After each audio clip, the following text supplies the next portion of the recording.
In May 1977, a British Army captain in a brown leather jacket walked into the Three Steps Inn at Dromintee, 3 miles from the Irish border in South Armagh. He bought a pint of Guinness. He sang an Irish ballad. He played pool. Some time after 11 that night, he walked out into the car park and was never seen again. His name, as far as anyone in that pub knew, was Danny McErlaine. The man in the pub, a Grenadier Guards captain operating in British Army covert intelligence in South Armagh, was trying to do alone what a dedicated unit had been designed to do with institutional support. His real name was Robert Nairac, Captain, Grenadier Guards, on his 4th tour of Northern Ireland. He left the base at Bessbrook Mill at 9:25 that evening, told the duty officer he would be back by 11:30, and drove south on narrow roads toward the frontier. He had spent enough time in this country to understand exactly where he was going and exactly what it cost if something went wrong. The Three Steps was a pub in a scattered village at the geographic edge of everything the British Army had lost. That night a band was playing, and the crowd was far beyond the usual locals. Roughly 200 people had come in from surrounding townlands to hear the music. The bar was loud and warm. Nairac walked in and ordered his pint and presented himself as Danny McErlaine, a motor mechanic from the Ardoyne area of North Belfast, a member of the official Irish Republican Army, a man who had been on the run since 1974. The cover had a specific operational logic. If someone in that bar tried to verify it, the real McErlaine was untraceable, unable to surface and deny the claim. The legend's genius lay not in its elaborateness, but in its dead-end verification path. He worked the room. At one point, the band announced a request: Danny McErlaine from Belfast to give them a song. Nairac stepped up. He performed Republican folk songs, including The Broad Black Brimmer, to a crowd that knew every word and would notice anyone who didn't. Witnesses later recalled him being well received. He was charming in the way that made him both effective and dangerous, generating exactly the kind of attention a properly trained covert operator should never generate. His Belfast accent, however studied, didn't ring true to everyone in a pub full of people who had grown up with the real thing. The specifics of a West Belfast working-class accent aren't learnable from maps and recordings. They live in the body over decades. In a room where 200 people had spent 3 hours watching him perform the character, the accumulated social pressure of that many observations was working against him. A credible account suggests he had spoken to a potential source in Newry the day before and arranged to meet him again that evening. The contact had not appeared. Whether Nairac went in anyway from professional stubbornness, operational impatience, or a misjudgment of his own cover depth can't be recovered from the record. He had been offered SAS backup before leaving Bessbrook. He declined it. Some time after 11, several men walked with him out to the car park. A British Army unit sat concealed no more than 100 yards from the pub, close enough to hear raised voices if the wind was right. The radio hidden on Nairac's person never got used. A struggle followed. He was overpowered, driven across the border into County Louth, taken to Ravensdale Woods near Dundalk, and interrogated through the night. He didn't give up his true identity. His killer later told the Gardaí that he never told them anything, that he was a great soldier. Nairac was shot dead. His body has never been found. He is among the disappeared of the Troubles. His posthumous George Cross citation described his quick, analytical brain, resourcefulness, physical stamina, and above all, his his courage and dedication. It couldn't describe what was classified, that Nairac had spent time embedded in British Army covert intelligence operations in South Armagh, absorbed their operating philosophy, and had written a paper called Talking to People in South Armagh, arguing that the intelligence gap in the border counties was fundamentally a failure of human presence, that the right kind of officer, with the right cover and the right patience, could collect real intelligence from inside the Republican heartland by occupying it. His theory was correct. His application of it, alone, declining backup, performing for 200 strangers, wasn't. The unit he had learned from was learning too, and it was building a different method. South Armagh is roughly 20 miles from north to south. The landscape is drumlin country, small rounded hills rising suddenly from flat agricultural land, breaking up every sightline, creating a fractured terrain where the border with the Irish Republic runs through backfields, along farm lanes, and across stream banks that no cartographer has ever definitively resolved. Roads and boreens sink between high earthen banks topped with hedgerows 2 meters thick. On a grey morning in October, the ground mist sits in the hollows between drumlins, and the lanes disappear into it within 50 yards. It's landscape that conceals everything, that has been hiding things since before the plantation. Between 1970 and 1997, the Provisional IRA's South Armagh Brigade was responsible for the deaths of 123 British soldiers and 42 RUC officers across an area representing less than 1/30th of Northern Ireland's landmass. The RUC recorded 1,255 bombings and 1,158 shootings within a 10-mile radius of the geographic centre of the area in the same period.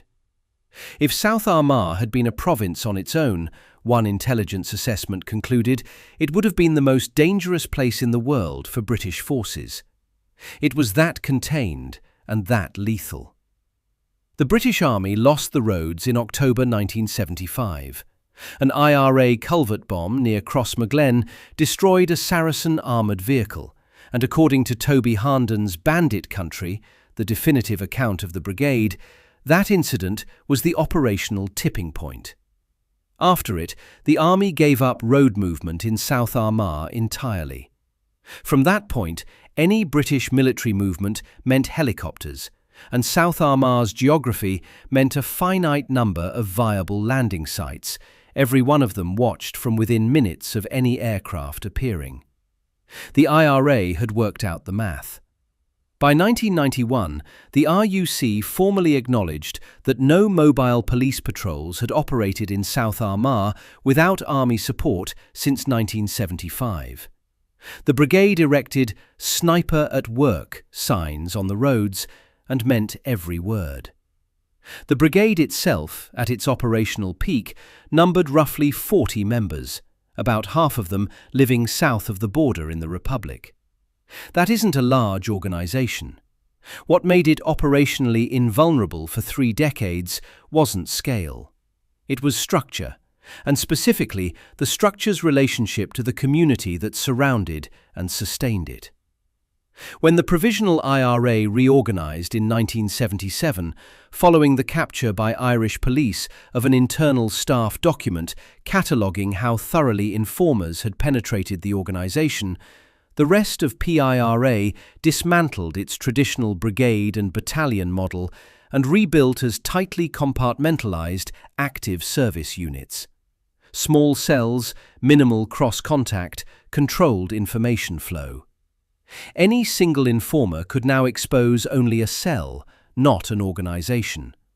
South Armagh exempted itself. The brigade retained its old 2-battalion structure, one centred on Jonesborough, one on Crossmaglen, because it didn't need the cell model's protection. It had something the cell model could only approximate: biological security. The families at the core of the brigade had Republican roots going back to the Irish War of Independence. Thomas Slab Murphy reportedly commanded the brigade from the 1970s onward, allegedly sitting on the IRA's Army Council. The McKenna family had multi-generational involvement. Harnden, whose 4 years of research for Bandit country involved building trust with sources on both sides of the conflict, wrote that examining family networks was one of the keys to unlocking the entire story. Bomb-making, intelligence functions, logistics, triggering. These roles were distributed within blood networks whose loyalty wasn't constructed through recruitment or maintained through incentive. It was inherited. It had been inherited before partition. It was the political equivalent of a geological formation. You can't easily turn an informer inside a network organized this way. Standard British human intelligence tradecraft, find someone with a debt, a secret, a criminal record, an ideological fracture, requires candidates who exist outside total mutual obligation. In South Armagh, every person with operational knowledge was connected to the leadership by blood, marriage, or 30 years of shared personal history. The entry points that worked in Belfast, where the IRA recruited from a broader anonymous urban pool, barely existed in the border country. The community around the brigade extended this security architecture outward into the environment itself. Every stranger in South Armagh was noticed. The IRA ran illegal vehicle checkpoints on rural roads. Masked men stopping cars, demanding identification, cataloguing unfamiliar faces and vehicles. A car appearing once in an unfamiliar lane was remembered. If it appeared again, information about it moved through the community network faster than any radio system. One documented account from the period records a British intelligence figure being identified because he mispronounced a local place name, stressing the wrong syllable, with the subtle confidence of someone who had learned the word from a document rather than a childhood. That level of granular environmental awareness wasn't incidental. It was the operative condition for any outsider attempting to function in bandit country. Every blade of grass belonged to someone who was watching it. East Tyrone, roughly 100 kilometres to the north, ran a parallel structure from a different but equally dense community base. The brigade drew from nationalist parishes around Dungannon, Coal Island, Kappa and Carrickmore, places where Republican tradition reached back generations and where the 1981 hunger strikes had transformed that tradition into urgent, specific grievance. Martin Herson from Galbally, County Tyrone, died after 46 days on hunger strike in Long Kesh. His death sent young men from those parishes toward the provisional IRA with the focused intensity of people who believed the political argument had ended and only the military one remained. Patrick Joseph Kelly, born in 1957, became East Tyrone Brigade Commander in 1985. Jim Liner, born in 1956 in County Monaghan, wounded in a premature explosion in 1973, imprisoned and radicalised in the H-blocks where he studied Mao Zedong, Vo Nguyen Giap and the IRA's War of Independence flying columns, had emerged with a comprehensive strategic doctrine. He wasn't simply committed to the cause, he had a theory. Create liberated zones, starting with isolated rural police stations.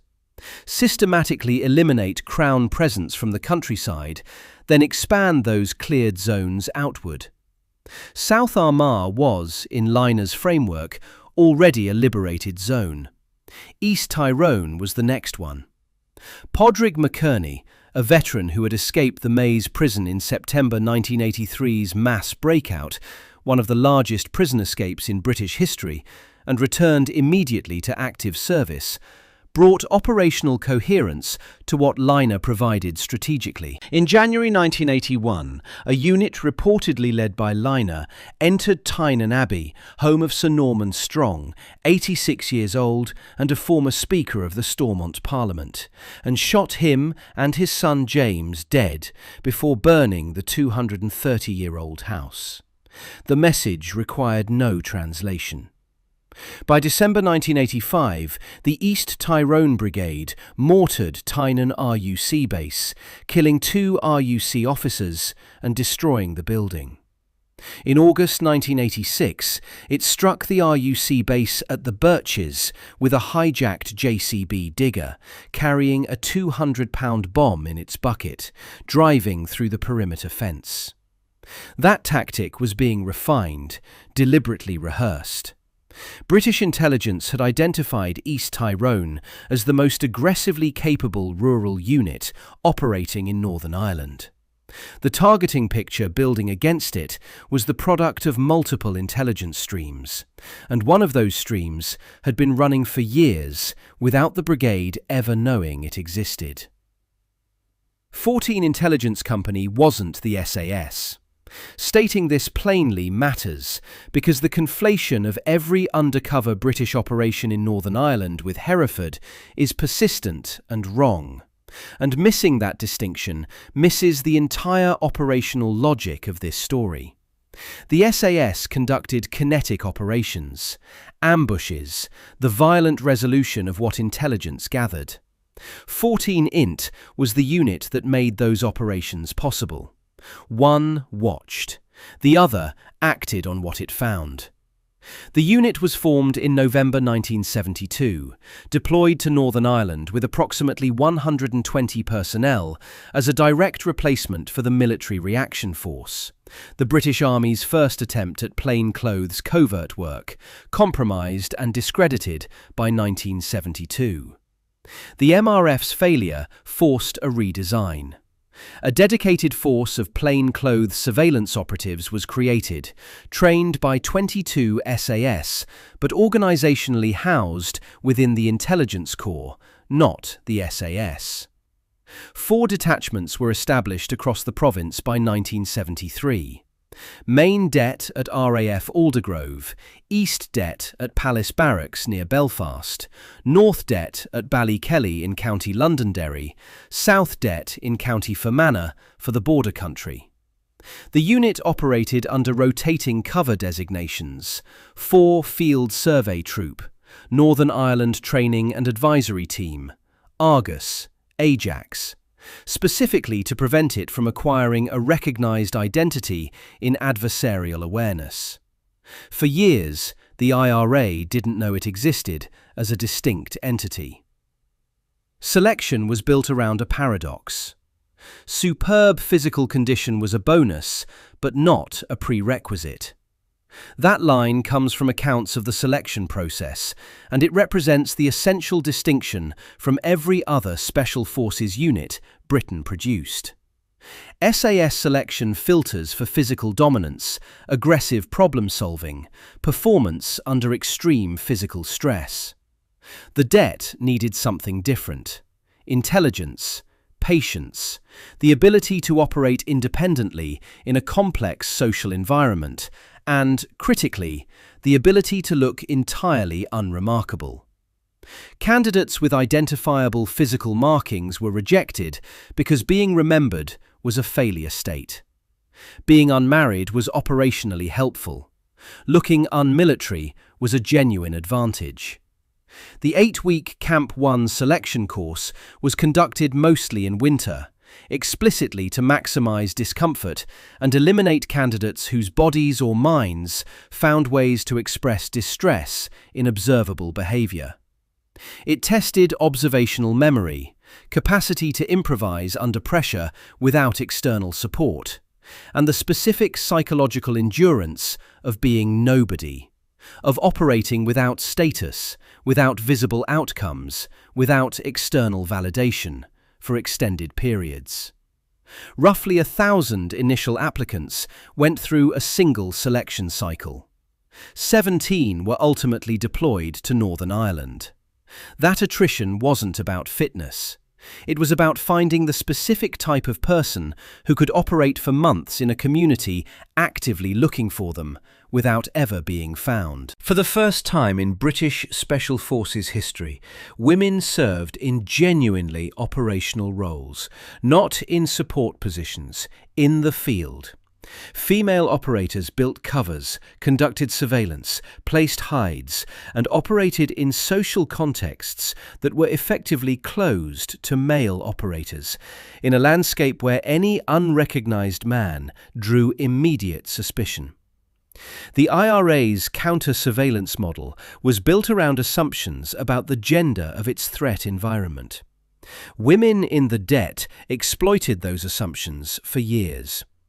The intelligence architecture connecting the det to actionable outcomes ran through the Tasking and Coordination Group, the TCG, a multi-agency body that brought together MI5, the SAS, RUC Special Branch, and Army Intelligence under a senior RUC Special Branch officer. The Force Research Unit, created in the early 1980s to run agents inside paramilitary groups, fed into the TCG through a separate channel from 14-INT's surveillance product. These were distinct functions. The FRU handled human agents, 14-INT conducted physical and technical surveillance. Both streams reached the TCG, which had authority to direct the response, continued observation, an arrest, or an SAS operation. The interagency dynamics weren't always clean.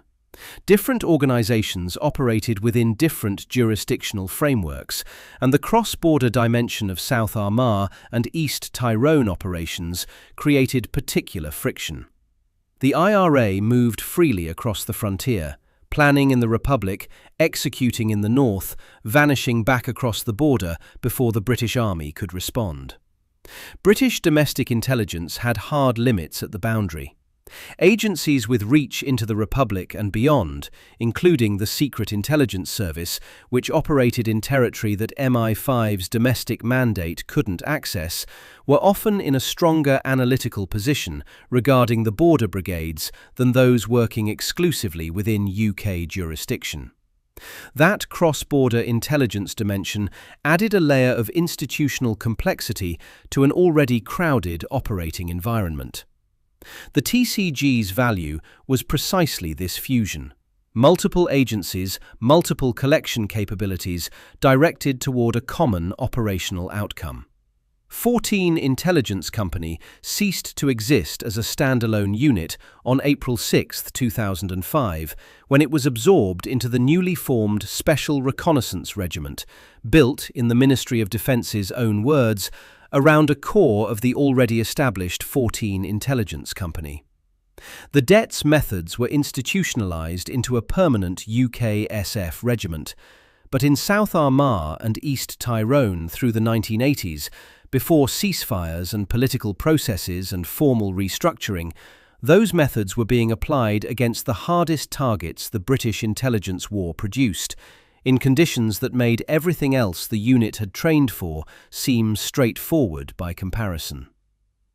James Rennie served 12 months with 14 Intelligence Company and published a memoir in 1996, cleared by the Ministry of Defence, called The Operators, Inside 14 Intelligence Company. He described the unit's core rural function in a single sentence. Rural operations involved the establishment of covert observation posts to observe, for example, houses or suspected arms caches. The sentence is deliberately spare.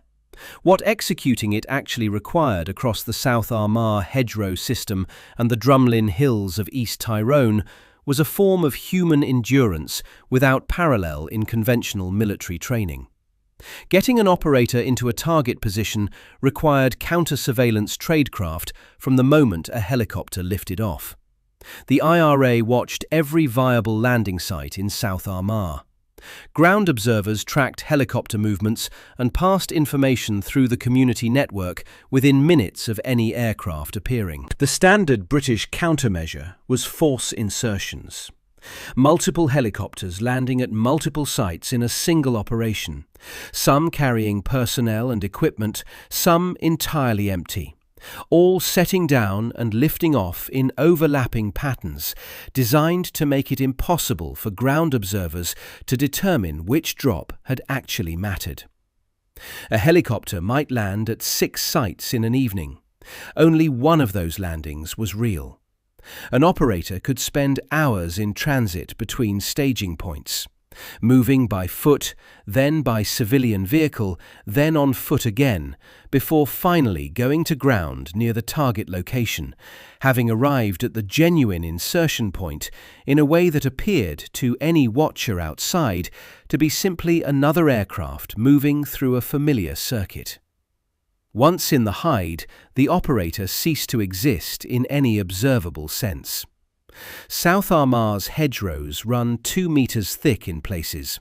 Ancient field boundaries accumulated over centuries into dense green walls capable of swallowing a person from 5 meters in full daylight.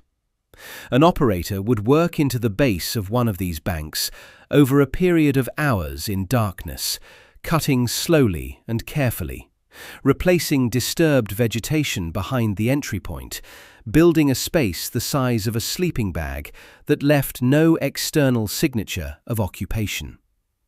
The Drumlin Hills created sudden visual barriers between fields, making it possible to disappear within 30 meters of open ground.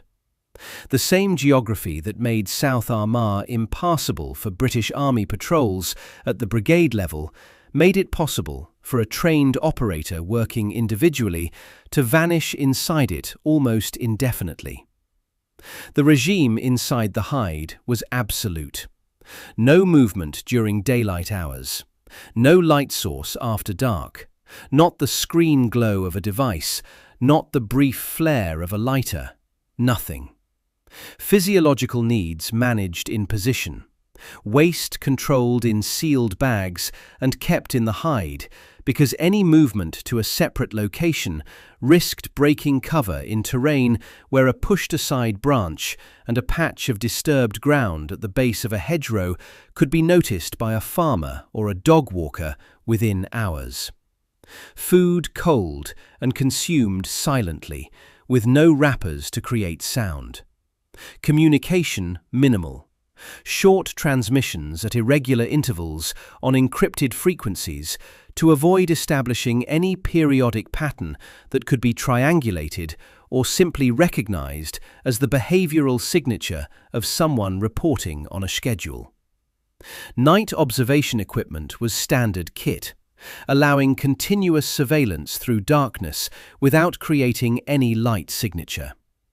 Long-lens cameras operated in daylight through gaps in vegetation no larger than a fist, capturing vehicle registrations, faces, and meeting times at distances the human eye couldn't resolve. The physical demands were severe. The psychological demands were qualitatively different.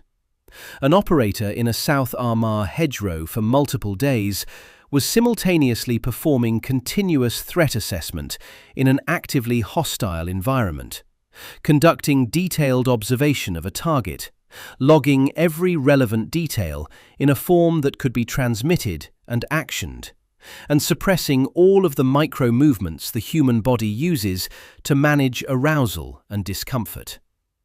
The shift in position when a limb goes numb, the stretch when the back muscles seize, the involuntary response to an unexpected noise, which in a conventional soldier produces an alert posture, and in a covert operator in a hide must produce nothing observable whatsoever. The neural load of extended, motionless alertness in a hostile environment is a specific form of endurance that no other training fully replicates. Camp 1's winter discomfort wasn't hazing. It was calibrating the threshold below which a candidate's body would begin producing involuntary signs. One documented account records an observation post in South Armagh maintaining a single position for 11 days, 261 hours. Not 11 days with rotations, not 11 days with any movement outside the position.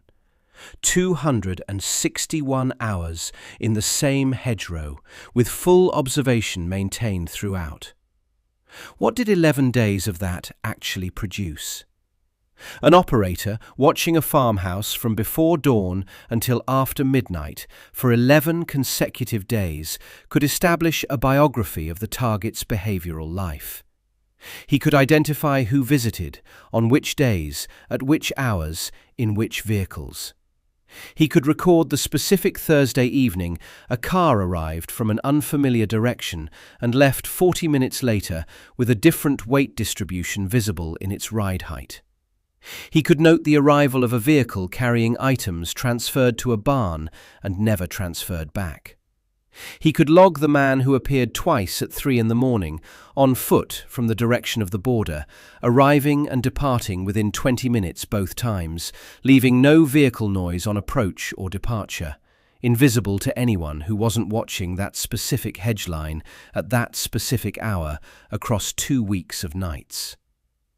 None of this produced immediate actionable intelligence. Pattern of life surveillance doesn't work like an interrogation. It accumulates. Over weeks of observation on a single target, the picture becomes a behavioral archive of habit, routine, association, and operational preparation. When the pattern broke, the break was meaningful. A meeting that had been weekly becoming daily. A vehicle that always parked outside the house parked inside the gate instead. The loading behaviour at a barn that had sat empty for 3 months. These shifts mean nothing to a casual observer and everything to someone who had been watching the baseline for long enough to know precisely what the baseline was. This product went to the TCG. The TCG layered it against FRU agent reports, GCHQ signals intelligence, and RUC special branch product. Out of that fusion came targeting packages specific enough to tell an SAS commander not just who to ambush, but where they would be, in what numbers, travelling by what route, at what approximate hour, because the pattern had been watched long enough to be predictable.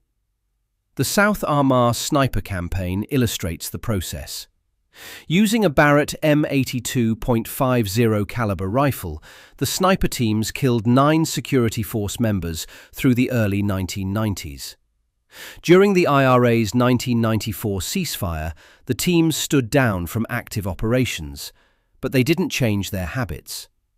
Security forces used the cessation of hostilities to observe those habits in daylight, openly, building detailed movement profiles, recording meeting locations and daily routines that the team, no longer operationally alert to the possibility of observation, was providing without any awareness of being studied.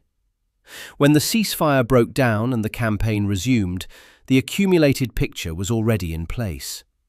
In April 1997, a 16-man SAS team tracked one of the active sniper units to a farm complex near Crossmaglen and arrested 4 members.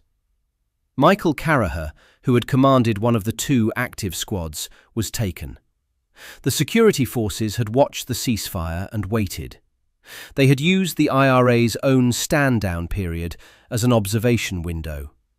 That arrest was a direct product of patient, systematic observation conducted years before it produced an outcome. The team had believed they operated in ground they owned. They had been watched.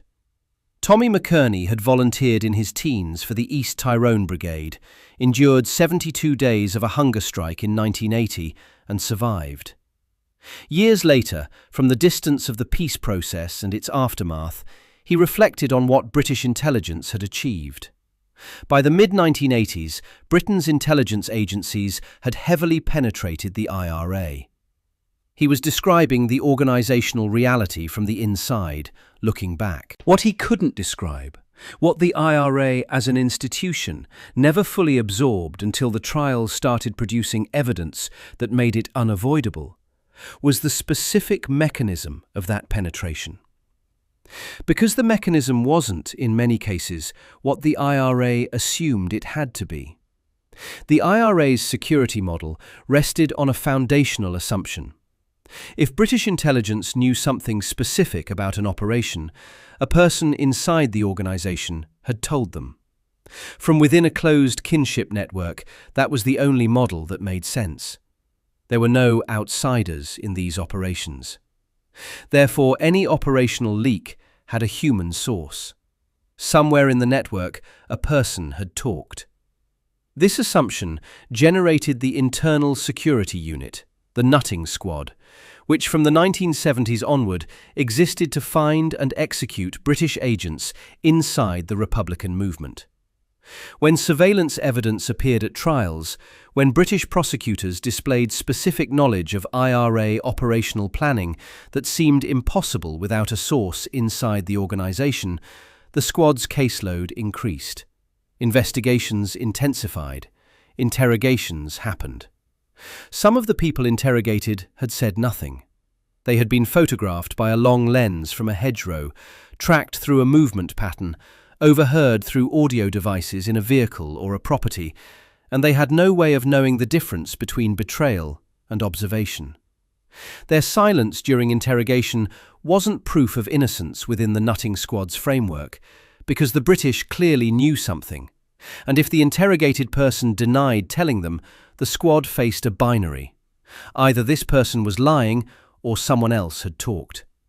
It kept looking. The unit tasked with finding the informers was itself comprehensively compromised.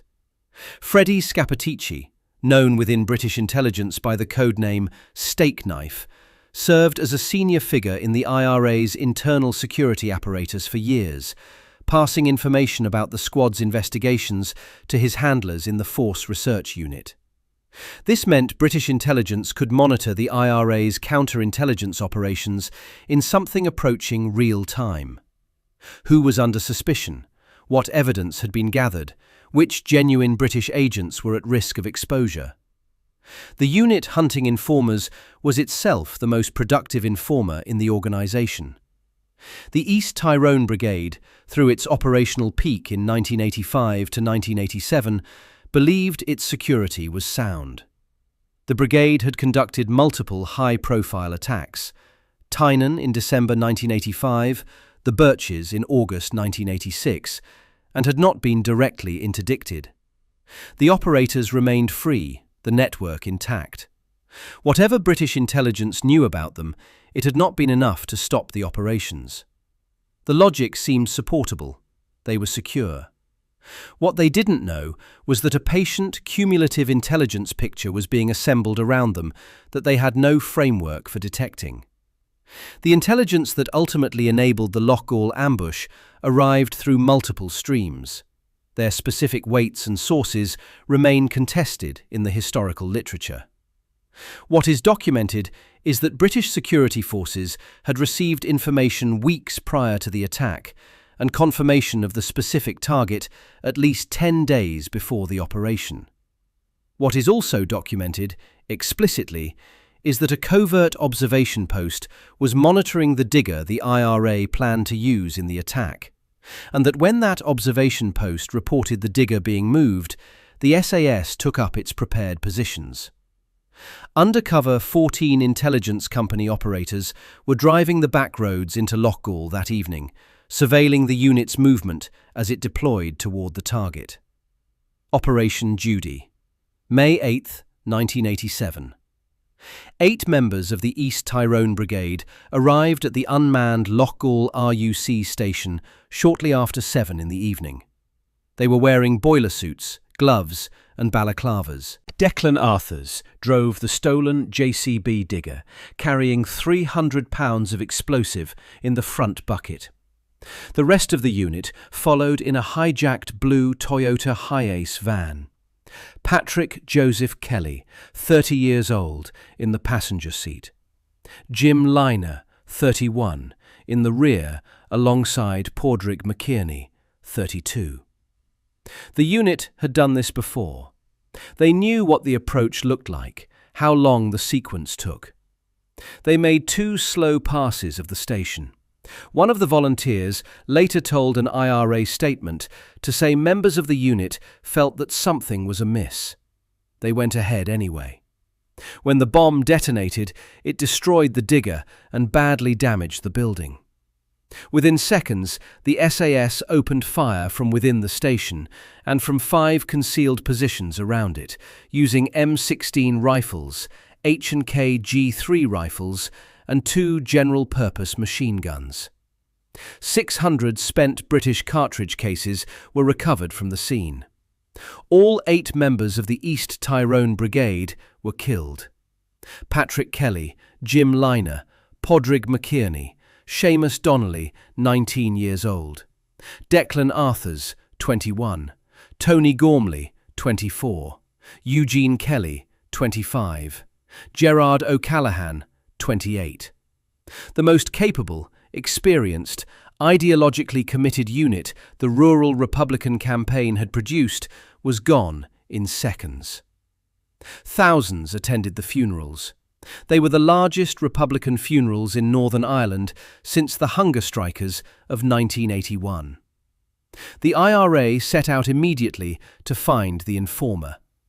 The organization's internal logic demanded it. Someone had talked. Someone in the unit, or close to it, had passed the specific operational details, the target, the timing, the method, to British intelligence. There had to be a human source. There was no other framework available for processing what had happened. It has since been suggested that the informer, if there was one inside the attacking unit, may have died in the ambush. Tony Gormley was known to security forces as a special branch informant. Others in the surrounding network may have been compromised. The documentary record of who knew what and through which channel remains deliberately obscured. The Loughgall intelligence picture was the product of a coordinated, multi-agency operation. Physical surveillance, signals intercepts, agent product, and pattern of life analysis. And the British state has never had any incentive to clarify which element mattered most. The IRA's hunt for the informer proceeded on the assumption that human betrayal was the only possible explanation. It may have been, partly. It also may have been that the brigade had been watched for long enough that the watchers knew what was coming before anyone in the network said a word about it. The IRA thought they owned the ground in South Armagh and East Tyrone because they were born on it. They knew every farm, every line of sight, every face in every pub within 20 miles of the border. They knew the sound of an unfamiliar engine on a country lane at 2 in the morning and what it probably meant. They knew the seasonal patterns of British Army helicopter movements and could read from the frequency and altitude of aircraft whether an operation was underway or a routine resupply. Their community security apparatus, built from blood ties and generational loyalty and the specific, granular environmental knowledge of people who had lived in the same parishes for their entire lives, functioned as a living surveillance system that no external intelligence organization had ever successfully penetrated using conventional methods. The architecture of that system was their greatest strength and their most profound operational confidence. What they couldn't see, because their model had no category for it, was the space between the things they watched. They watched roads and landing zones and unfamiliar faces in pubs. They watched for strangers and strange vehicles and the behavioural signatures of people who didn't belong. They didn't watch the hedgerows at 3 in the morning. They didn't track who was watching the digger parked in a barn on the Lislasley Road for the 11 days before it moved. They had no framework for processing the possibility that the British were learning their behavioural patterns not from a traitor in the room, but from a set of eyes in the ground 50 metres away, logging every movement for weeks, patient and invisible, and completely outside the social world the IRA's security apparatus was designed to monitor. Captain Nairac's mistake in 1977 had not been the method. It had been the solitude.